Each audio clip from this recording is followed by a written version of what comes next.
देख रहे हैं टीपीवी न्यूज़। मैं हूं भावना आपके साथ। दोस्तों, आज है डॉक्टर्स डे और हम आ पहुंचे हैं राजधानी जयपुर में चित्रकूट स्थित हॉस्पिटल शैलबे में।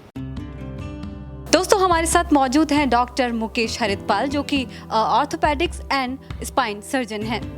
तो सबसे पहले आपको बहुत बहुत शुभकामनाएं। आज डॉक्टर्स डे है।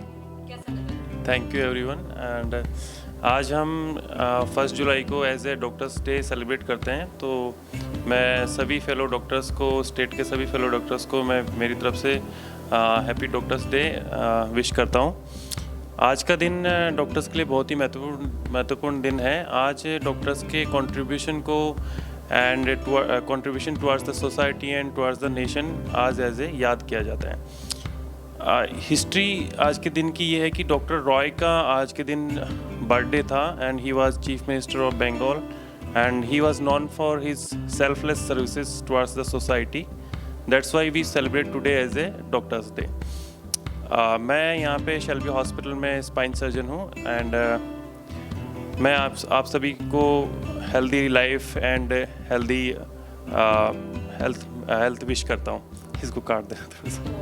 सर, सबसे पहले तो आज का दिन वैसे डॉक्टर्स को भगवान का दर्जा दिया जाता है, और तो जैसा कि अपन जानते हैं कि हर एक दिन साल में एक ऐसा होता है जो किसी ना किसी प्रोफेशन को या किसी पर्सन को डेडिकेट होता है।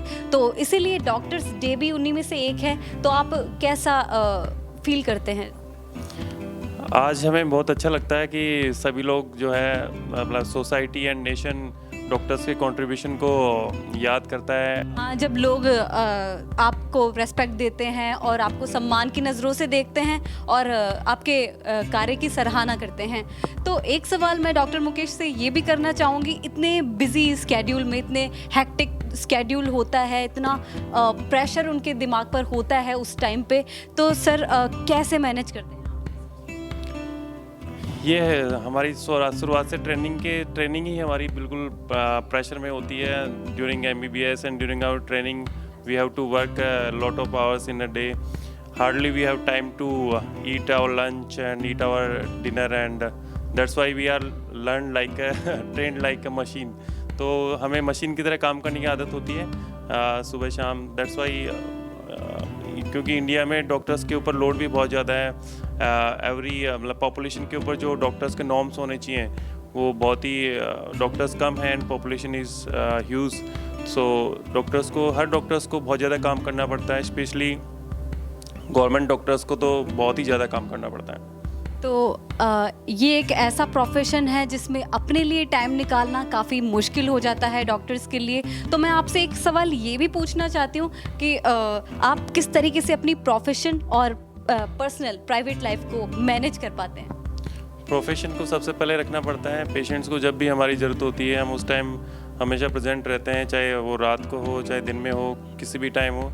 किसी भी टाइम हमें इमरजेंसी कॉल आता है तो हमें अटेंड करना पड़ता है, क्योंकि आफ्टर ऑल पेशेंट को देखना बहुत ही मस्ट है, क्योंकि वो इतनी तकलीफ़ में होते हैं, इतने परेशानी में होते हैं एंड हम थोड़ा बहुत उसको ईज़ कर सकते हैं।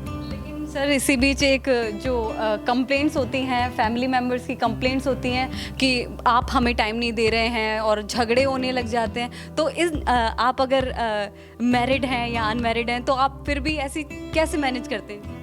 वो तो देखो हमेशा रहेगा, फैमिली की कंप्लेंट तो हमेशा रहती है, लेकिन जब भी हमें टाइम मिलता है तो हम कोशिश करते हैं कि फैमिली को टाइम दिया जाए। लेकिन मोस्टली जो है फैमिली धीरे धीरे समझ जाती है कि पेशेंट को भी देखना बहुत ज़रूरी है एंड तो जी। एक सेकेंड, जो आपने देखा कि कोरोना टाइम में, कोरोना संक्रमण जब पूरे इंडिया में, not only in India but also in foreign countries, जब इतना वाइडली स्प्रेड हो रहा था, तब एक फ्रंट वॉरियर्स की तरह डॉक्टर्स ने अपनी अहम भूमिका इस चीज़ में निभाई थी। तो आपने कैसे समय निकाला? हाँ बिल्कुल, कोरोना के टाइम का समय बहुत ही मुश्किल था, क्योंकि सभी लोग डरे हुए थे। जब शुरुआत में जब फर्स्ट वेव आई थी तो उस टाइम तो पता भी नहीं था कि कैसे कोरोना बिहेव करेगा, क्या इसके मैनिफेस्टेशन है, क्या इसके ट्रीटमेंट है, कुछ भी श्योर नहीं था। लेकिन हमें एवरीडे हॉस्पिटल आना पड़ता था, क्योंकि पेशेंट्स को देखना भी ज़रूरी है। तो हम तो एवरीडे हॉस्पिटल आए एंड भगवान की दया से जैसे भी हैं हम बचे रहे अभी तक वी आर सेफ एंड बहुत सारे डॉक्टर फ्रेंड्स जो हैं have lost their life in during COVID treatments. तो मैं उनको आज ये बहुत ही थैंक यू बोलता हूँ एंड विश करता हूँ एंड कि उन्होंने सोसाइटी के लिए इतना बड़ा अपना बलिदान किया एंड उन्होंने काम किया कोरोना के लिए। तो यही कोरोना का टाइम बहुत ही डिफ़िकल्ट टाइम था फॉर एवरीवन एंड डॉक्टर्स के लिए कुछ ज़्यादा डिफ़िकल्ट टाइम था क्योंकि उनको तो कोरोना पेशेंट के कांटेक्ट में एवरी टाइम रहना ही पड़ता था। उनकी फैमिली के लिए और भी डिफ़िकल्ट था क्योंकि उनको संक्रमण का रिस्क बहुत ज़्यादा था। एक चीज़ मैं डॉक्टर मुकेश से जानना चाहूँगी कि उनके एंटायर डॉक्टर प्रोफेशन में उन्होंने एक कोई ना कोई ऐसा सर केस आया होगा जब आपने ऐसा प्रेशराइज अपने आप को फील किया हो कि भाई अब इसकी जान बन पड़ी है और अब मुझे कैसे भी करके इनकी जान बचानी है, तो ऐसा कोई किस्सा आपके जहन में हो? ऐसे आते रहते हैं इसलिए हमें किस्से याद नहीं रहते, रोज़ हमारी लाइफ में ऐसे किस्से आते हैं क्योंकि तो कोई भी ऐसा स्पेशल किस्सा नहीं होता बट मोस्टली हमारे पास पेशेंट सारे ऐसे ही आते हैं। तो प्रोफेशनली ट्रीट करते हैं या फिर भावनाओं में बह जाते हैं? बिल्कुल, हमें ना पेशेंट से ज़्यादा इमोशन रखना ठीक नहीं होता क्योंकि अगर इमोशन रखोगे तो आप उसको ट्रीट नहीं कर पाओगे।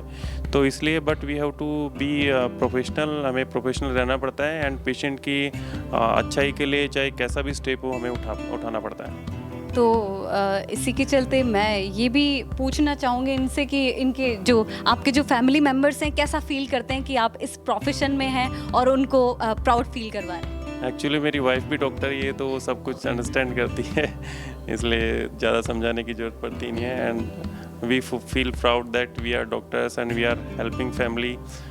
जब कोई पेशेंट हमारा जब पेशेंट ठीक होके जाता है वो दुआएं देता है तो हमें बहुत ही अच्छा लगता है।